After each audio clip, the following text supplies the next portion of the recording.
Hello. Welcome to Why Not Both, the podcast all about how our multiple passions and interests shape our identity and our lives. My name is Pam Schaefer, and I am a musician and therapist in Los Angeles, and I also happen to be your host. This podcast is produced by Laura Studeris, and for this season, we've partnered up with Under the Radar magazine. If you like what you hear, you can hang out with us on social media. We are on Twitter and Instagram at WNB the podcast. And if you really, really like what you hear, please support us on Patreon. We are under Why Not Both podcast. When you join our Patreon, you get a whole bunch of really cool behind the scenes stuff and you get to chat with us. And that's pretty awesome. Thank you so much for your support, and I hope you enjoy our interviews. For this episode, we got to hang out with Buzzy Lee, who is a wonderful musician and writer. I personally was pretty much cackle laughing through this entire interview. I hope that you find her just as entertaining as I do. You look like me. That's so funny. I'm like, oh my God, welcome to my podcast. Are we related? I can share with you my 23andMe DNA. We can compare and contrast. Oh my God. I was debating getting that done. Well, it is really funny to see a face and be like, that's sort of my face. Yes. It's so funny. Oh, that makes me so happy. Now I'm just like, oh my God, let's figure out how we're related. I know, we're going to get down to it. I can't stop laughing. I know, it's so funny. That's excellent. Oh my God. Like, yes, and we both do a million things, and we're both raised in LA. I'm like, oh, this makes total sense. Wait, are you a Taurus? I'm an Aquarius Pisces cusp, so like I'm really weird, but I'm very sensitive. Okay, great. Okay. I am here. We are here. Here we are. Okay, yeah. I'm double Taurus, Capricorn moon. Wow. So you're like really cozy and get things done. I'm in my bed right now in sweats and socks. So, and I'm getting an interview done. So it's exactly that. It's so bad. I have a rule with myself where I cannot be in the bedroom between 9 a.m. and 9 p.m. because if I'm in bed, a bed is not an office, but I treat it as such. And I need to get better about like going to my kitchen and sitting in the light at a table. Well, especially during this time, I've made like, I don't know what you've done in your space, but I've made almost like differentiated space within my home that's like my different spots. Like right now I'm in my like podcasting music making spot where it's like I bought like a chair just for this area of my living room, like a psycho, where it's like, oh, this is the chair for when I'm podcasting and making music. That's as much in this chair. Oh my God, it's your, yeah, I see, we all have that chair. So weird how I definitely assign certain spaces to certain things. I mean, this is very pertinent to the interview, but yeah. Yes. Because like, especially when you're juggling a bunch of things and now like, I mean, granted, I didn't juggle them always outside my home either, but now everything like is juggled inside your own home and you're like, cool. I'm like still in my house. Yeah. Yes. Exactly. Oh my God. And it must be, I would imagine it would be kind of surreal to be like, here's this album I made. I'm in bed. I know. Oh my God. It feels like cheating. It feels like I can't. I mean, this whole year has felt like just truly cheating. And I have to be productive or else, because I have deep anxiety. Of course I do. You know, I mean, I was raised on the west side of Los Angeles in such privilege. Of course I have anxiety. Why? Yes, like, it's one of those things that it's like, oh God, another like west side, like private school girl with anxiety. But I truly have such anxiety and it rules my life. And if I'm not working or distracted or just focusing on something fulfilling, I am anxious. I have panic attacks. I have like crazy spirals. So this year has been so interesting for all of that. Yeah. Well, and I think like you spoke to something that's very specific, that it's like if you grew up in LA and you were on the West Side or you went to one of the West Side schools, it's like it builds, it's not even like a work ethic, because someone once asked me, they're like, oh my gosh, how do you work so hard on things? And it's like, it's not that, it's more just like some sort of existential dread that if you're not making something, that somehow like you're doing it wrong, like something has gone wrong, like you're so used to doing it. Exactly. And because I went to Marlboro, you went to Harvard West, like those are the most academic of all the schools. And I was working so hard and I was so drained. It took a lot for me to get A's. Like I was not an effortless A student. And I was so interested in the arts. So it was really just, Marlboro was just not the right environment for me, but I made it through somehow. But, you know, I think something happened in high school where, yes, now to this day, like I have to be, even if I have a day off, I have to be reading and learning and watching movies I've never seen. I feel this vibe so hard, and it's hard to explain to people, because in some ways it's amazing, because then you produce all of this amazing work in all these different spheres, and in some ways that's incredibly fulfilling. But also when someone's like, hey, so like did you relax and just like binge watch TV? I'm like, huh, what? No. Yeah, what? Oh, and by the way, I did that for a month in quarantine. I binge watched Below Deck Mediterranean, and I am not a binge watcher of reality TV, and I fully did it. And by the end, I was like, I just want to let my hair down and go to Ibiza. Like, that's where my brain was, and that's when I was like, all right, I need to learn chess. Oh my God, that's really funny that you're like, I gave it a solid go. I indulged in the routine of quar and just sank in. Oh, I indulged. Ooh, it was bad. It was bad, but it was great, but it was bad. It's so funny because, like, I was like, I'm trying to imagine what that was like. I think the most quarantine thing I've done is I did make kumquat jam. Like my friends gave me an insane amount of kumquats from their tree, and I was like, wow, this is so exciting. Oh my, what do I do with this? That's so lovely. Kumquat jam. I started baking. Ooh, what did you in quarantine? I bake. Oh my God, I bake so much. I started with obviously banana bread. Yes. And then I was like, all right, this is getting too easy. So then I did cinnamon rolls, which I'd never done. Ooh. And then I did Swedish cardamom buns.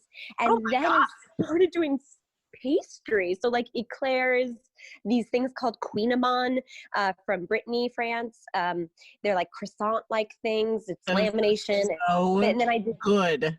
Yes. Oh my God, you know them. Yes. Yeah, they're so good. So I made that's my specialty. I did a tarte tropézienne. Oh my God.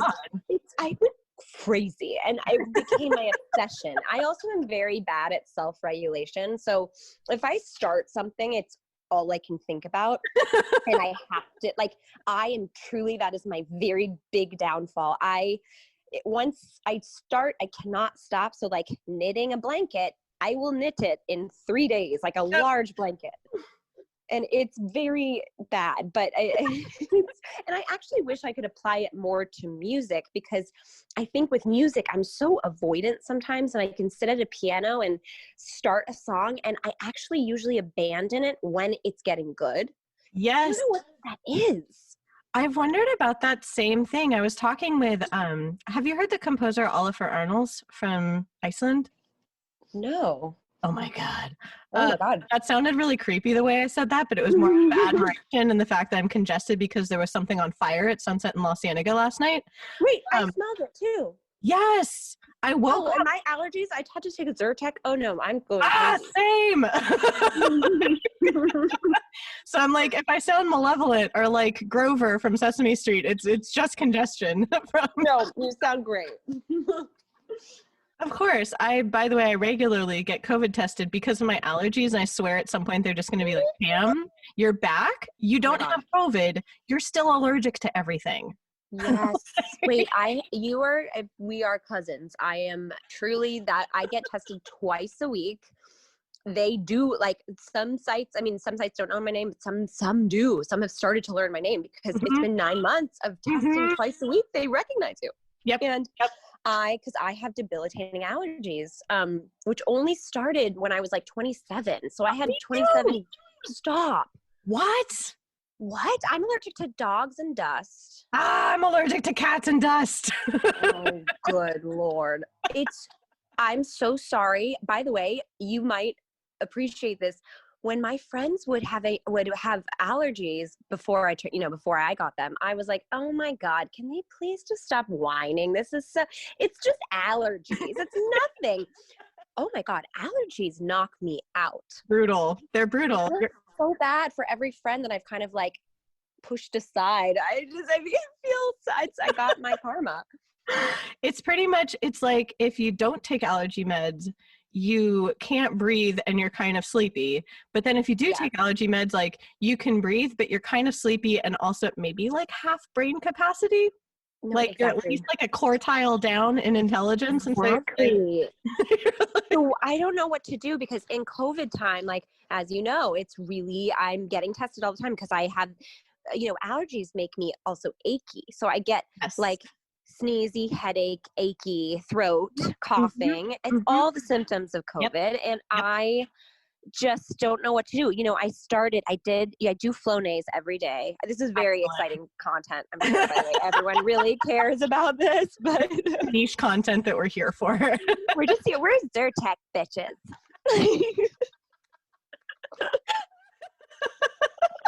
It's like ad. Can we get sponsored? Some Allegra D. Get the really good stuff. Oh my God. By the way, this is an ad. This was all planned. Yeah, exactly. Hashtag ad, hashtag Zyrtec partner. Oh my God. And it's like, I get you with the allergy karma thing. Like my dad has allergies and my sister had them as a kid, but then something flipped in our late 20s. My sister's allergies got way better. And all of a sudden I was like instantaneously allergic to everything. And I was like, whoa.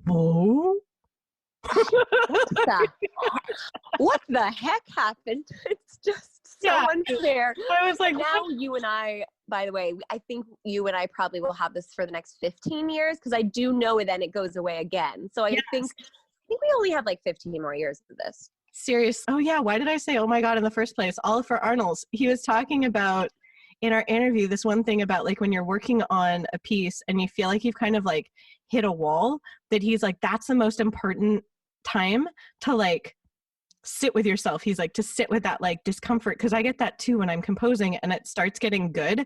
It almost like freaks me out and makes me want to stop.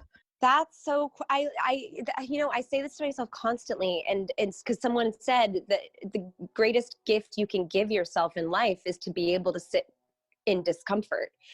And that is so, I think about that all the time. It's just sitting in uncertainty and sitting in the discomfort is the greatest gift. If you can do that, you can do anything. Yes. But it's hard. I haven't fully mastered it because I go to write, I start something that's really exciting, I'm really into it, and then I just stop and I go on my phone, or I like start cleaning my place, or it is full avoidant behavior. But you're so right, the discomfort and just pushing through. It's the weirdest feeling because I do the same thing and it's like, it takes practice. I found that sometimes I'll put my phone in like airplane mode and I'll find myself even like, I'll open my own photos and start like scrolling through the photos and I'm like, wow, I'm really attached to like avoiding this. I'm looking at the photographs that I've taken in my own camera roll. That's what I do. Exactly. I do the exact same thing. Yeah. Yeah. And it's like just being nice to myself and being like, oh, you must be really scared right now of something. Yeah. I don't know what, but like, okay. Do you write? I guess, do you write alone or do you write with others? Because I know on this album you worked closely with another musician producer and I was like, oh, what's that process like? Yeah, so that, Nico and I have been collaborating for years and years and years since freshman year of college. And we, on the first EP that he produced, I came in with a couple songs that were finished, and then I came in with germs of ideas that he and I fleshed through together, and that was a collaborative process. But after the EP, I just really started writing songs start to finish, not coming in with seeds of ideas and just coming in with fully fleshed out songs, because that was the hardest task for me, to finish something. And so for this record, I came to Nico with fully finished songs, and our collaboration was very different over this record. I mean, it was definitely collaborative, and there were 2 songs we sort of did together. But then the rest, it was just me and a piano. Yeah, that's such a different experience. And I was like, what helped you then push through and get through those moments of like, oh, I just want to get up and like go clean my apartment / go play on my phone / literally do anything but write this song. Oh my God. So I was dating someone who I tend to get lost in other people. That is my sort of disease in a way. Like I just nodded sagely. I'm like, this is relatable content. Oh, yes. I really, because that's also avoidant behavior. I can take myself away from myself by losing myself in someone else. And I fell in love with this musician who was so prolific. He is so prolific. And it became a pretty unhealthy relationship. And I was in it for 4 years, and we went through so much together that it was almost like trauma bonded in a way. And it was codependent, and it was very, very low lows, which made for very, very high highs. And so it was addictive in a way where like we could not quit each other. So he was really, because when he would tell me to do something, I would just do it. Like if he told me to wear like a woven blanket and a Stetson hat, like I would do it. You'd be like on it. Bring me the blanket poncho. Exactly. If he gave me like a Gene Clark record, I'd listen to it front to back. Like I was willing to learn him. I just wanted to study him and, get my like PhD in him. And he said, you do not finish songs. You need to finish a song. You need to be able to, if someone says, oh, do you have any songs I can hear? You need to be able to go to a piano and play it from front to back. And I was like, of course, master. Like, I mean, truly like, sorry, not master. That's terrible. Sorry. I mean, like, of course, my brain went to I Dream of Jeannie. So like, you're cool. It's fine. Yes. No, I went to Igor, or like, remember Igor? Oh my God. Yes, master. Put the candle back. That's who I think of. But yes, it was a very much Igor or whatever. Yes, and yes. I said, whatever you say. So to sort of show off to him, I started doing it. So, and then once I started doing it, I was like, oh, this is cathartic as heck. And then I started putting turning focus back on myself. And it's funny, once I started doing that, the relationship became way more rockier. Wow. Way rockier. So, but I did get so many songs out of that. So I'm very grateful to him. But yeah. I was like, that's like the best souvenir that quite accidentally, by like not dissing you. Like, I'm like, that's not mean to say like you don't finish songs. It is somewhat critical, but it's like, it resulted in something amazing. Yeah. And then you were like, oh, I don't think I actually need this person anymore. Yeah, exactly. Seriously. He was like, because he really was prolific, and he has like 10 albums, and he's only like 32 or something. Oh my God. And he's very prolific, and I was so in awe of like what he could do. And so I sort of was just trying to copy him a bit. And then in copying him, I finally, I started my own, because I also was so used to working on songs with my brother, Theo, because we had a band together for 10 years. And so we would finish each other's songs. So I was always, easier. And so then the solo stuff started because I was able to finish a song. Yes, that's fascinating that you say that, because I was talking to another, my bestie, she and I met playing a show together like years and years ago, but she has a bandmate, and like I've always been solo, but I will invite people to like either record with me or sometimes play live with me, but like it really is like more of a solo project. And she's like, how do you do that? Because she's like, she expressed exactly what you did. That's a totally different dynamic, especially writing songs with your brother. I'm like, that's so sweet. I'm like, I love that. It was, you know what? It is the best. And I will probably be writing with him till the end of time. I think we only got into trouble, or not trouble, but we had, touring together because like we are siblings. So when one of us gets hangry, like I'm the one getting the, and vice versa. So I think and we were touring with a band of like 6 at some points and 5. And so it was a lot of just, loading on, loading off, loading on, loading off. And with the Buzzy stuff, I was like, I don't want to hire a keyboardist. I don't really, I'm not a great pianist, but I was like, I don't want to hire another keyboardist. And I kind of just want to use this guitarist / musical director who is amazing. His name's Ben Fletcher. And he does all the Marina and the Diamonds, records, and he was MD, and he is just incredible. And we sort of developed this really great duo thing where he would use the sampler and play guitar while I played keyboard and sang, and it was just a 2-person band, and it made for touring. Touring was so easy. We didn't have a tour manager, so it was just us driving this like rental like sedan kind of, and we just had the best time touring together, and we would laugh so hard, and it was just it was a great experience. And I think Theo and I would actually, if it was just us touring together, we'd also have that experience too. I think touring with just 1 or 2 other people is just what a dream that is. But we'll see if that happens again. I was gonna say, I was just like, I never thought I'd be nostalgic for playing live because I get so nervous before I play live. But like, I was like, oh my God, I actually want to play live again. Oh my God. So you have stage fright? I do. I think it's weird. Like, do you experience that at all? Or are you like, oh my God, I can't wait to play? Oh no, I second guess myself. So once I'm in the rhythm of playing, I don't have stage fright. Of course I have the butterflies like right before going on and walking on stage. But the second I play the first note, I'm usually good to go. Yes. But I do have like the pre-show pace that I do with my guitarist, and we do we call it the pre-show pace, and we just sort of walk in different directions. And but now that I've been out of it for so long, I'm totally like, I'm going to probably be in my head. I'm going to be like, oh, it's been so long. Will I still remember how to do it? And, I second guess myself often. Yeah, I think that you totally hit on something, that it's like when you're playing all the time, it's like you don't have time to be freaked out almost. Not when you're playing maybe like once a month, you really get to build up to like being freaked out, at least in my experience. Yeah, the anticipation. And I hate playing for friends and family. Like, yes, that is for strangers. Oh, I would rather, my best shows have been for complete strangers. I don't even know a single person in the room.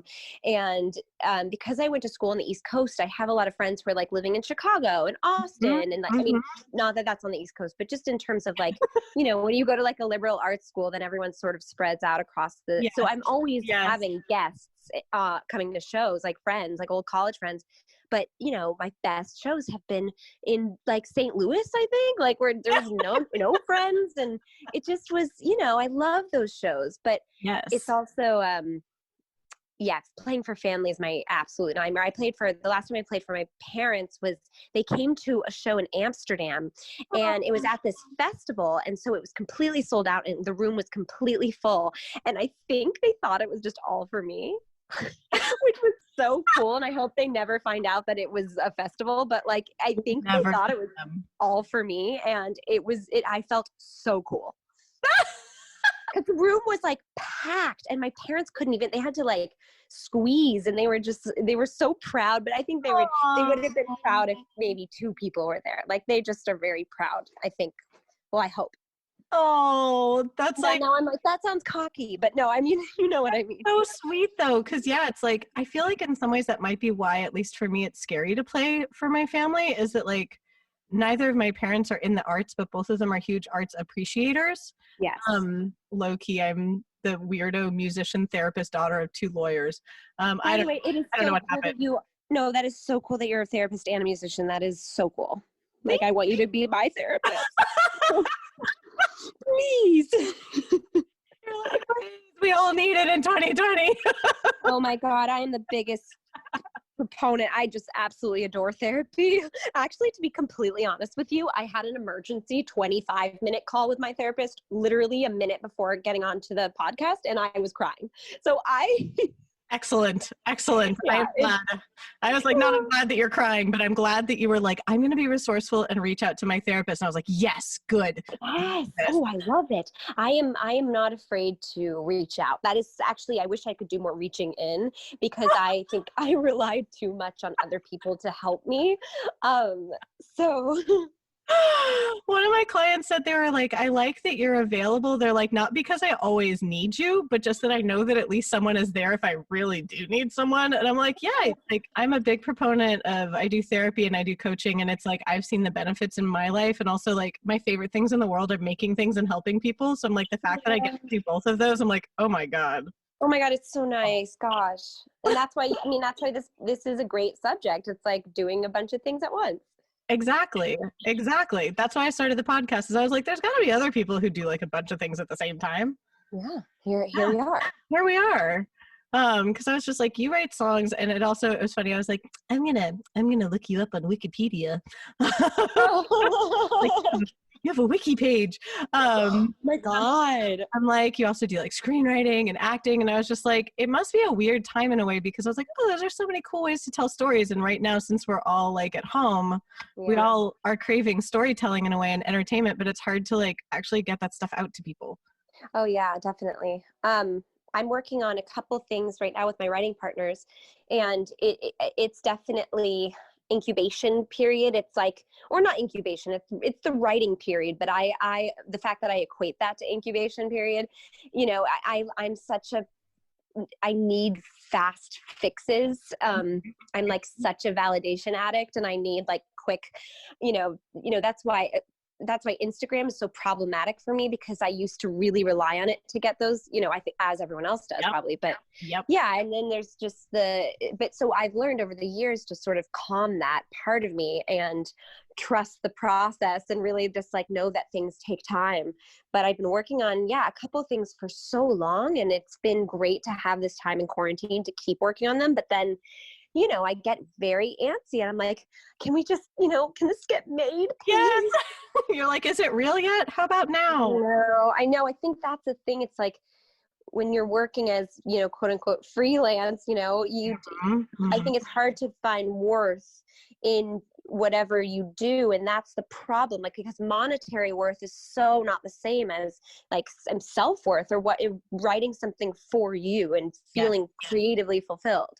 Yes, because sometimes, like, I don't know if you've had this experience, but some of the things that I haven't been very, I guess, like creatively attached to have been, quote, successful. Like, they've been like monetarily successful. Whereas other things that I'm like really emotionally invested in, like sometimes I'll get really positive like fan response from it and like feedback on it, but it's not as monetarily successful. And so it's like this weird dichotomy of like, which one do you prefer? I mean, that's obvious, probably obviously the fulfilling one, but yeah, but it's weird because then you're like, do I make more of? I remember I did this little fashion commercial for Nicole Richie's line, Harlow Winter. Oh God, I'm sorry. Wasn't it like a year? It was like Harlow in a year or something. Am I remembering that wrong? Maybe it was like Harlow 19 or 70. So I don't know. But I should know this. She went to my preschool, but I don't remember her. Oh my God. I think she's like one of the smartest, funniest people. I just absolutely adore her.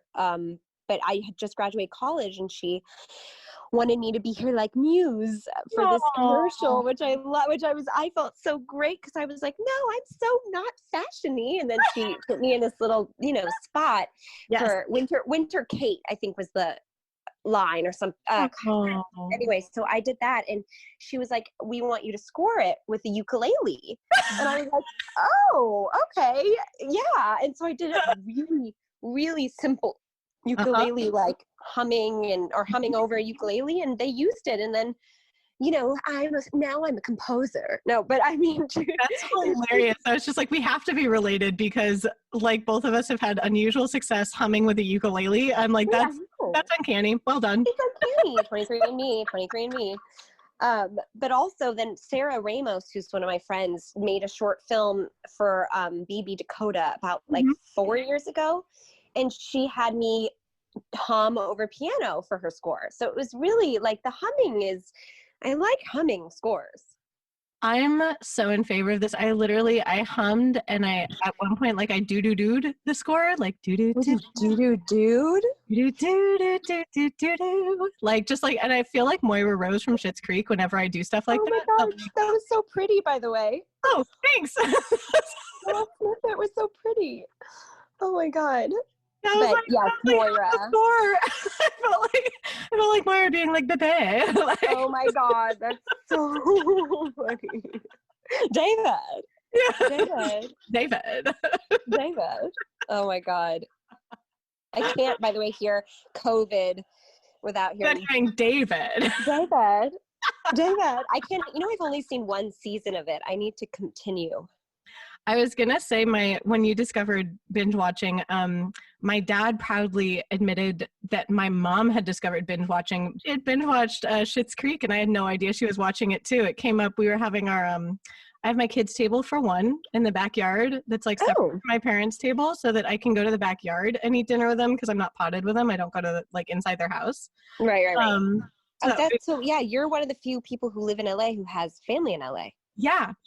And so I was like, how do I keep y'all safe? Like, I don't, because also I don't know if you have this like experience, but I know that if I potted with my parents, I'd never see anyone else for the rest of time. Oh no, never. Oh, my parents' house is it's Narnia. Like I get lost. When I go in, I do not come out. Nope. It's days. People are like, I thought you were going for dinner. Like it's tomorrow. And I'm like, yeah, I know. No, here. This is so funny because I've gotten in so many fights with my ex about like he did not understand. He's not from LA and he did not understand why I'd sleep at my parents as a 30-year-old woman 2 days in a row. Like he couldn't understand it. And I came up with this term called cozy boy, which only you will really get, but it's a West Side boy who sleeps at his parents, watches basketball in his parents' house. They have like those cereal containers and they have every sweet cereal in their pantry. My jaw dropped. Wait, like what? Keep going. I was just like, so vivid. Like, yes, cozy boy. They wear like slippers or socks and they are always in sweats, as I said. They obviously take their tech and they go to Brentwood Country Mart for farm shop. Well, now it's farm shop, but back in the day, it was like Zenzu, Pane Fresco, and it is cozy boy attitude. And I have dated many a cozy boy. I'm spiraling. But I feel like no one's gonna get it unless they grew up in LA. Do you know what I mean? It's this. There's gonna be like 5 people that listen to this and immediately are like, "Help! I need my emergency therapist." Oh my God! It's cozy boy. Oh my God! And you can be, but my point is, you can be a cozy girl as well. Yes. You can be a cozy, you can be cozy whatever gender. It does not matter. We exist and we roam free. Yeah, I mean, so I totally get the like, yeah, if I'm at my parents, I don't leave. I'm a 30-year-old woman who is like, oh, what's for dinner? Like, it just. I was like, yeah, we've got our takeout from Gelson's. We've got all of our hoodies from elementary school that still fit because I'm like barely 5 feet tall. I've got my fuzzy slippers, my parents' dog. Like, why am I leaving? Like, why would you ever leave? It's oh my God. And it's like ample time with your parents. Oh, yep. They're hilarious. It's cozy parents. Cozy parents. Cozy parents. Oh my God. That was so real. I was like, you have to put that in one of your screenplays, script, oh my God. anything. I was like, please have that trope in there. It's so niche, but so I tweeted it and actually a lot of people not from LA got it because they all met these LA boys on Hinge who are cozy boys. And they're like, oh my God, I'm dating a cozy boy. I had to lean so far back from the mic to not shriek like a pterodactyl. Oh my God. Well, I think in a strange way, like, I don't know, being from LA, and I'm sure that there are going to be people not listening from LA that are going to be like, what are you talking about? Yeah. But it's weird being from a city that people mythologize, but that's also very prominent in media. So you get this strange, like, funhouse mirror view of your city shown back to you. And so then you realize, wait, people not from here only get that. So they get this like weird, like game of telephone version of your home. Yeah, exactly. Because the Kardashian, right. It's so interesting. like, because when you were talking about that, I was like, oh my God, that would be hilarious in a screenplay. And I was thinking of Booksmart, but I was thinking of how like Booksmart is so specific to LA, but also I did watch it with people who aren't from LA that like it resonated in ways that I was like, oh, okay, I can see how this resonates. But if you're from LA, you're like, this is my life. Yes, exactly. And it is a weird, I mean, did you go away for college? Did you leave LA? I did. I left LA. I went to a tiny liberal arts college in Washington State because I wanted the opposite of LA just to see what it was like, frankly. Yeah, totally. And then I came back to LA. Yeah, well, I did that. I did the same. I did the same. But that is, yeah, I think like going away and then kind of trying to explain LA to people. And then when my friends from like, you know, my best friend and from college is from DC, and she, you know, it's almost like LA in the way that we see it. You know, it's a very different type of, but it has the way that Hollywood is to LA, like politics is to DC. Yes. And so she got it, but she was like, this is a circus. Like she came to LA, I think, and we were driving around and on like a random Tuesday at like 1:30 p.m. And we drove past a dog park and she was like, does anyone have jobs here? Because it was packed. And she was like, what is everyone doing at a dog park at 2 p.m. on a Tuesday? And it's so LA. It's like, by the way, it's so like, sorry, it's not LA, it's gentrified LA. That's what it is. LA. Yes. Exactly. Yes. It's not like real LA, but it is the east side of LA or sometimes the west side. Just what is everyone doing, including myself? I'm driving past that dog park at 2 p.m. You're like, I'm on my way to do whatever. I might be at the dog park. I don't even have a dog. I just like dogs. I love dogs. And it's strange because when you're talking about like the pacing of your projects, that it's like there's so much work that goes into like the storytelling work that we do in all these media that it's like it's completely inchoate to someone who's not in these fields. Like it's like all of a sudden then people get the end product, like they're going to get your album, which is magnificent, but they don't know like what the process is unless they make albums. Or same thing with like when you're actually writing screenwriting and things like that. There's so much that precedes the final product. Yeah, it's like maybe years of just like wandering around dog parks that people are like, wait, that led to this? Totally. Oh my God, completely. It's like Charlie Kaufman was at a dog park and then he wrote that. It's just, exactly. Charlie Kaufman goes to dog parks too. Yeah. On a Tuesday. Yep, that's the tweet. I mean, right, exactly. Exactly. But it is true. And I remember, again, this prolific ex of mine, he said, you know, because sometimes I'd come home and he'd be watching like TV all day from like 11 a.m. to 10 p.m. and not doing anything. And I had a hard time because I was being quote unquote productive, but I was just making general meetings and doing things that actually didn't lead to something maybe that I would do long-term, but it felt like work in the moment. But he then would watch TV all day for like 10 hours and then come up with the most beautiful lyric out of nowhere and then go back to watching TV. And that was his process. Like he would just, so everyone has such different ways of, you know, coming up with the work they come up with. So yeah, it's 2 p.m. on a Tuesday. Those people could then like write, you know, Citizen Kane.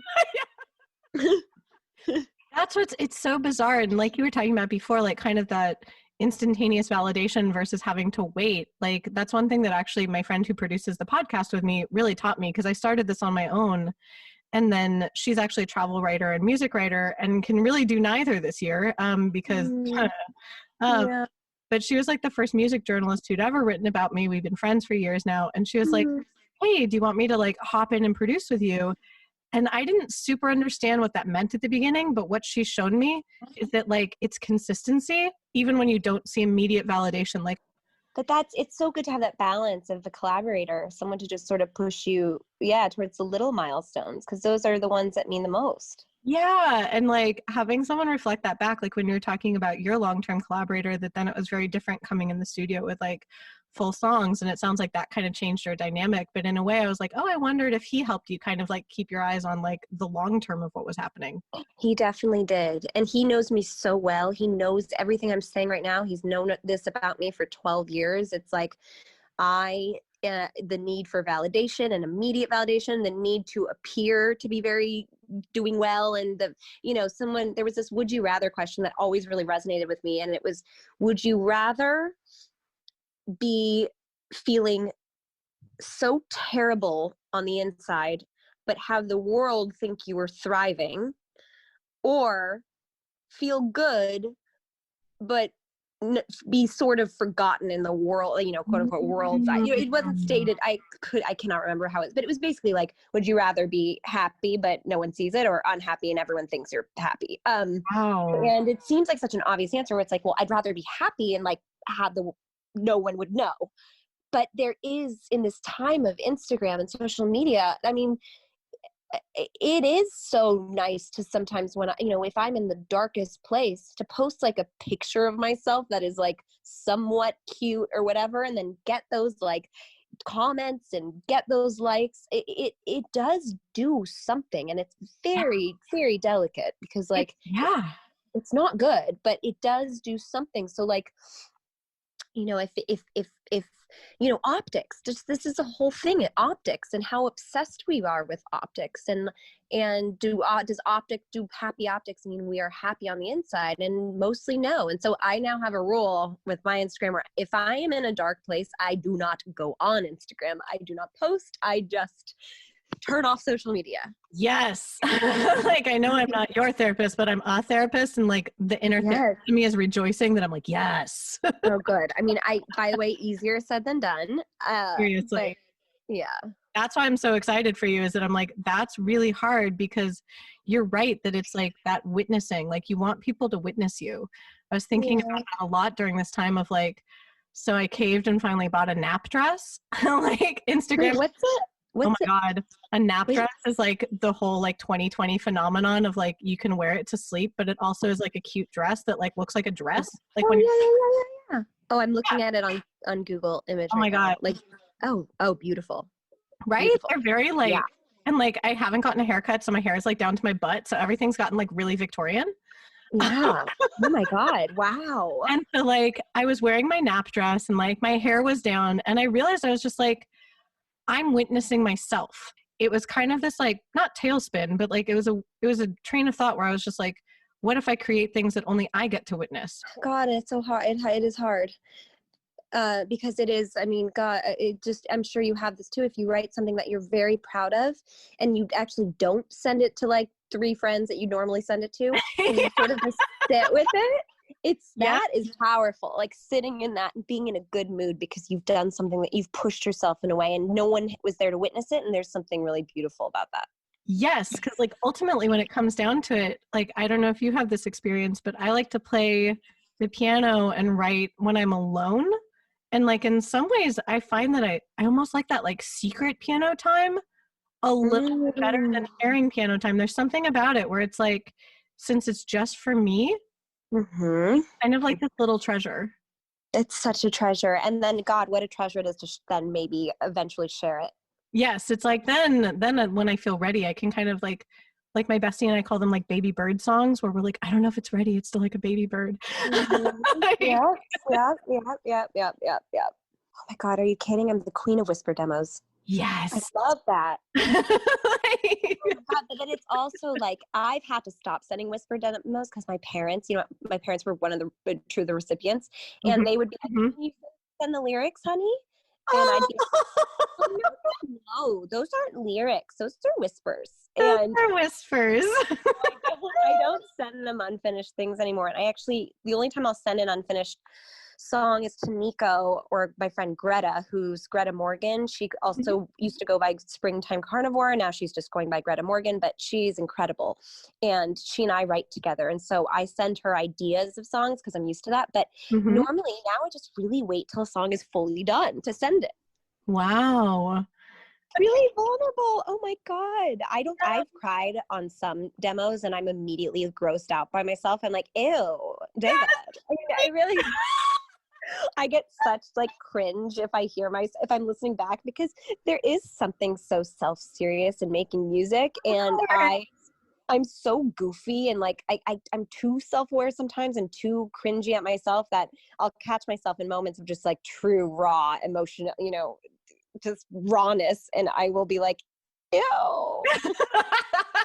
That self-awareness sounds like that might be that little like hiccup that we were talking about, where like when it starts getting good that you almost pull back, because it's vulnerable and in a way like almost like dangerously sincere to sit with those emotions sometimes that you're like, oh no, I'm actually really feeling this. Oh my God, are you a therapist? Oh, absolutely. It's exactly that. And I do get very scared to pull the curtain back because I think I already feel like I have imposter syndrome and I need to sort of make fun of myself constantly. And so with songwriting, I'm just like, this record that's coming out is incredibly like minimal and vulnerable, and it's really like oof, like sharing it all with the world. And so I get very anxious releasing songs that are so, but I also I'm excited too because I do the song and dance constantly, and I perform a lot, and I'm constantly joking, and it is nice to have a breather from that. Yeah, it kind of reminds me of like your album doesn't sound like Tori Amos, but like it reminds. Oh, I love Tori Amos. I was like, I love Tori, and I love the contrast between like her extremely emotive songs, and then when she's in concert, she like tells these stories and just like is joking around, and you're like, oh, what an interesting person. And then she plays this like heartrending song, and like that's kind of the vibe I get, where you're like, here's my collection of like some really big feelings. Also, I'm really funny. Yeah. Oh, I love that. I mean, yeah, that's God. I don't know. I actually only started listening to Tori Amos like at maybe in May because I kept posting these little like videos of me reading diary entries from my 12-year-old. When I was 12, and people kept commenting Tori Amos vibes, and I had never listened to her, and so I finally was like, I wonder why. And then I noticed, it's the same reason people say like Kate Bush vibes, and it's singing that falsetto that's a bit theatrical, and I think I tend to do that. So I think that, but I kind of love her.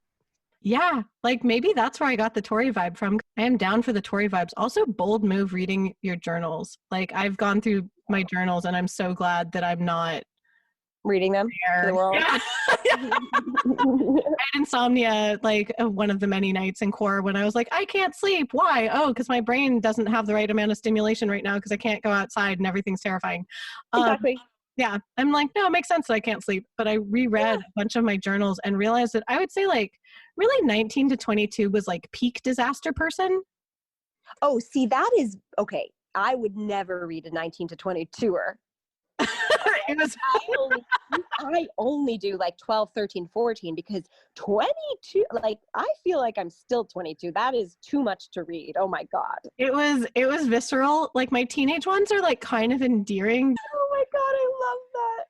Oh my God. Yeah, I love when I find nice entries in my diary. I'm just like, oh, I'm so supportive. It really was.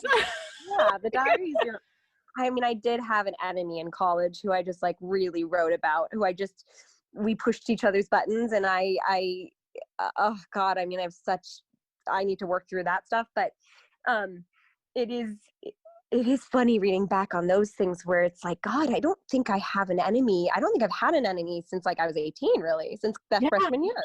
Yeah. That's reading when you're nice about people. It's just, it's really crazy to read when you're not nice about people. Like, I'm like, I said that?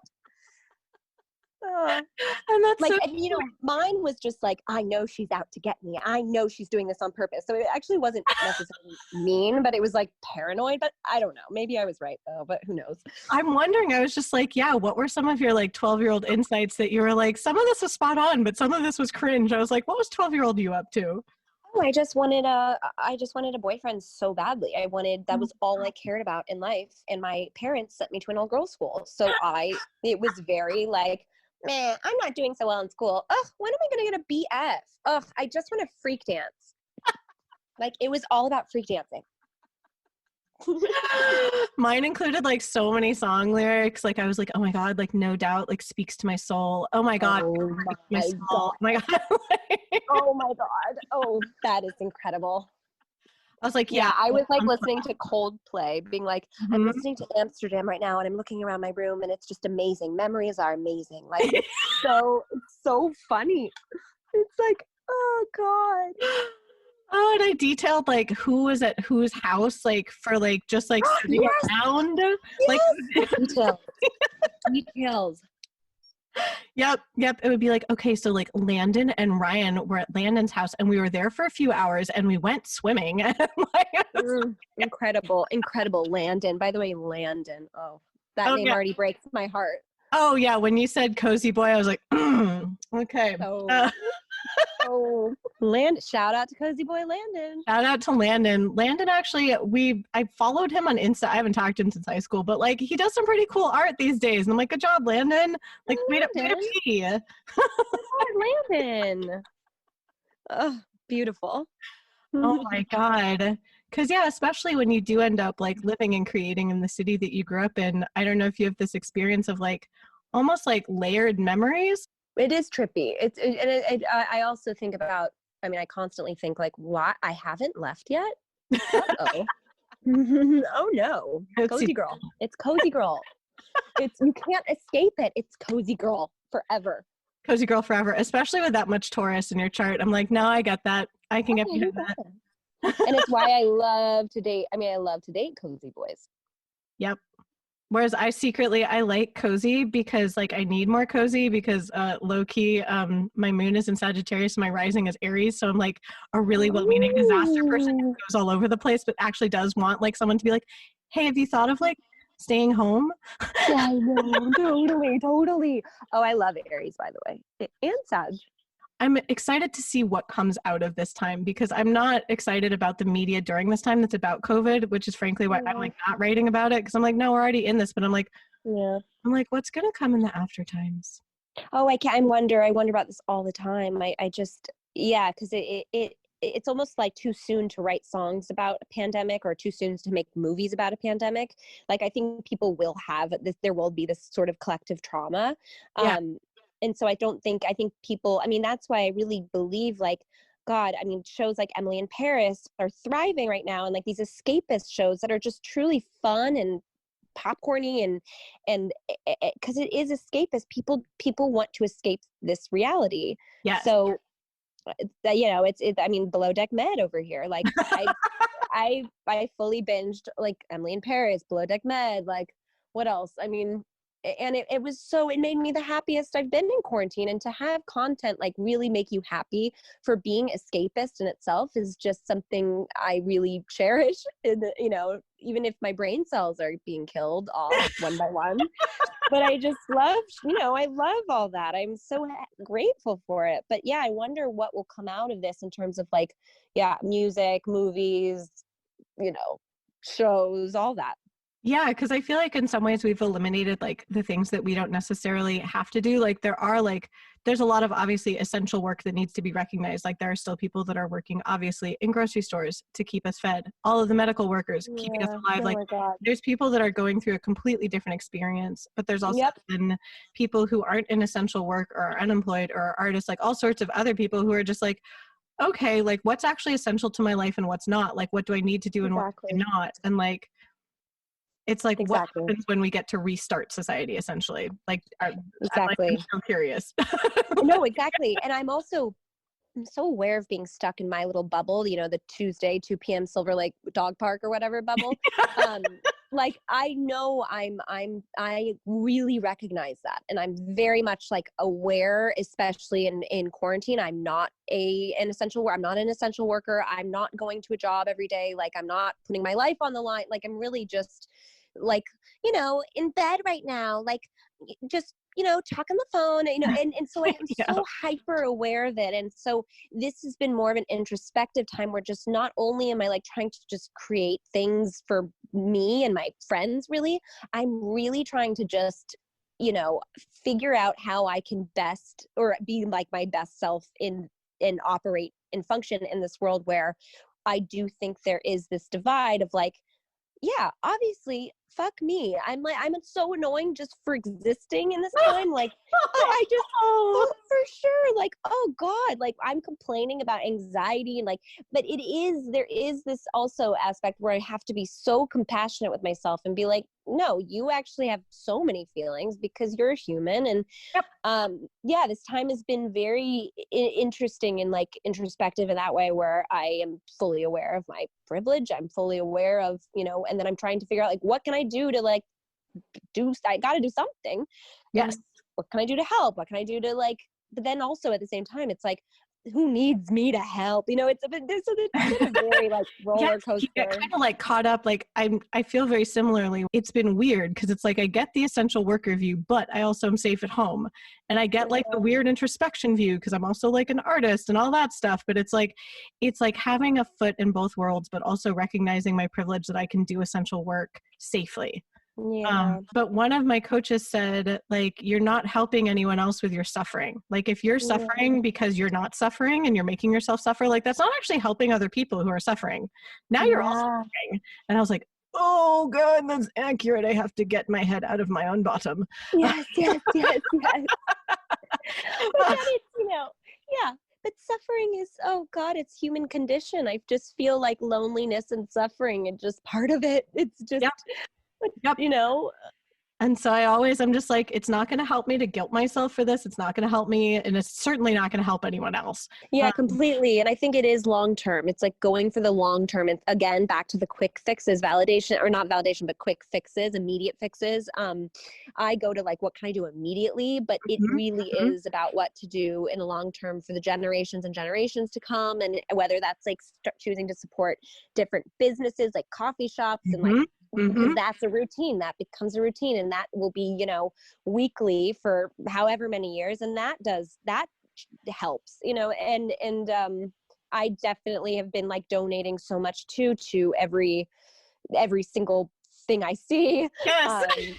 But, you know, for long-term change or just helping long-term, I find I'm so interested in like what ways are sustainable. Yes. Like I've been looking at like what are sustainable businesses to invest in. Yes. But this really sparked me to be like, no, like I probably, quite honestly, will be okay. It's other people that won't be okay. Yeah. And that doesn't sit well with me. Like, yeah. No, I know, you're right. Yeah. It's like low key, I'm probably going to be fine. Yeah. But that's not what matters here. I'm like, oh, well, if everyone thought that way, then we'd end up with a very small island of very anxious people from the west side of LA. Cozy. Oh my God, Cozy Island. Cozy Island. But also it's like COVID. I mean, that you can, think about it, like with COVID, you know, my biggest fear is having it and passing it on to someone who's actually could die from it. And that's sort of what it's like. It's like, I don't want to, I know that, okay, if I got it, knock on wood, but I don't know. I think I'd be fine, but someone else wouldn't be fine that maybe I passed it on to. And that's just, it's like, that's why I'm so paranoid. I'm not as paranoid of getting it. I'm so paranoid of giving it. Me too. I'm paranoid. This whole time I've been like, what if I'm one of the asymptomatic carriers and I accidentally give someone? Like that's been my biggest fear. Like that I'm like, I don't want to accidentally do harm to someone else. But then it made me cognizant more of like, well, what are other ways I might be accidentally harming others? And like looking at like, because now I've got a lot more time. Like looking at what are the systemic issues of like, how do I potentially accidentally cause harm to others, and how do I remedy that? How do I change those systems? And it's like little by little, but you're very, it's like, it gets overwhelming because I'm like, why can't I change it right now? And it's like, no, change it one step a day. It's okay. It's like, one step a day. And it's the mentality. It's like if everyone builds the same mentality, then so much, you know, I'm very optimistic, but yeah. I like what you said about making it a routine. I've been chaining mine to like, if I feel like, not like buying in essentials, like not like buying groceries or something like that, but if I feel like buying something, because I want a molecule of dopamine, I have to donate to something. Oh my God. If I want to. I do the same thing. Yeah. That's so funny. I literally I do the same thing. Excellent. My mom, it's funny. My mom growing up, if she ever got me like a cute little like a sweater or a dress, I would have to donate a dress from if we went shopping and I saw something that was really cute and I was probably 13 at the time, every time she'd say, I will buy it for you, but you have to give away 3 dresses. So it's that mentality is I've always like prescribed to that forever. Oh my God. We had it was in my parents' room. It's called the giveaway bag. That was the exact same concept. And then once you get like enough stuff to donate, you take the bag. But when you buy something new, you had to put things in the giveaway bag. Oh my God. That's so crazy. Oh my God. So crazy. Oh my God, Gilbert. We are cousins. Yes. Sisters. No, we went from cousins to sisters in the course of like, Seriously, I was just like, oh my God. Oh my God. so funny. Oh my God. That's so funny. Yeah. And I was like, how do I do that now as an adult? Yep. And here we are. And that's what that is what I do. I feel like if our parents heard this podcast, our parents would be like, we're so proud. God, I know. You should do that. I mean, you should do a pod. Have you had your parents on your podcast? I really want to have my dad on my podcast, because my dad is like my original model of I do a million things. It definitely was my parents' influence on a lot of things, like both the the giveaway bag and the donations and like being mindful of others. But just the inspiration to be like, yeah, you go do all the million things you're really into. Like, have fun. Yeah, completely. And also just the freedom to being granted the freedom to do that by your parents, because we all care so much what our parents think of us. Yes. And so being granted that, I mean, just the privilege of freedom to do that is incredible. Yeah. Like, I don't know if your parents were weird about you going into the arts. My parents were definitely like, make sure that like you also do the other things, like just in case. I'm like, just in case what? Like, I'm an artist.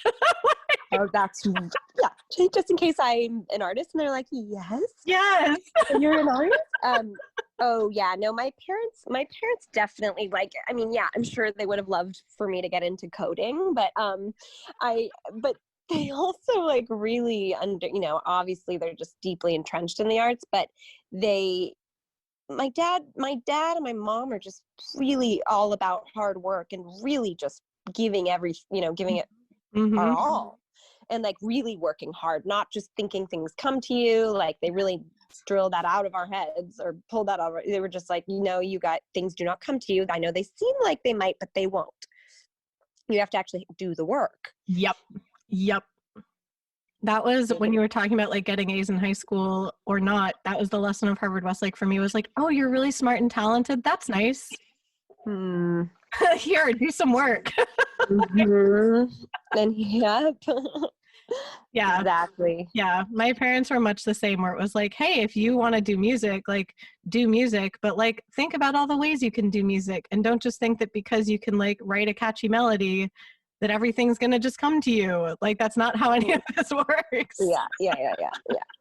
Exactly. Oh my God, I feel like you and I are the same person.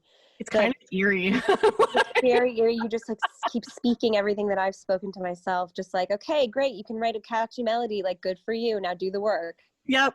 Yep.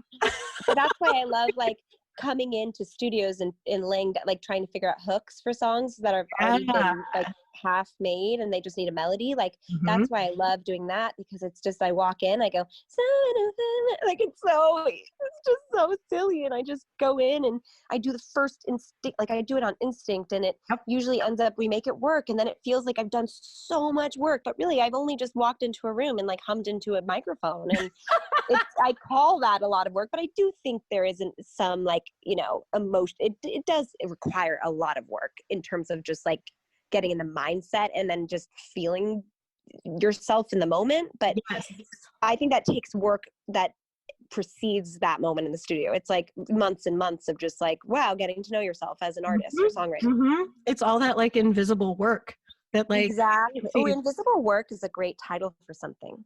Yes. Invisible work. Invisible work. I feel like it's both like a feminist statement, but also a song that I really want to hear that was recorded in the woods. Totally. I just literally looked at the window and a leaf fell off the tree in the wind, and I was like, oh, that was tree that was so well timed. Oh my God, just now? Yeah, like just now I was like, whoa. And it's a Disney movie. That's exactly how I felt, where it's like, and now the protagonist has a realization. Leaf falls off.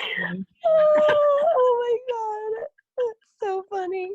That was amazing. Good job, tree. Well done. Welcome, tree. Oh my gosh, it's been such a pleasure getting to talk. Oh my God, this is amazing. This is the best. Seriously. Seriously, this was the best. I've had so much fun. Thank you again for listening to this episode of Why Not Both. If you liked what you heard, please make sure to like us and subscribe to us on your preferred podcast platform. You can also come hang out with us on social media.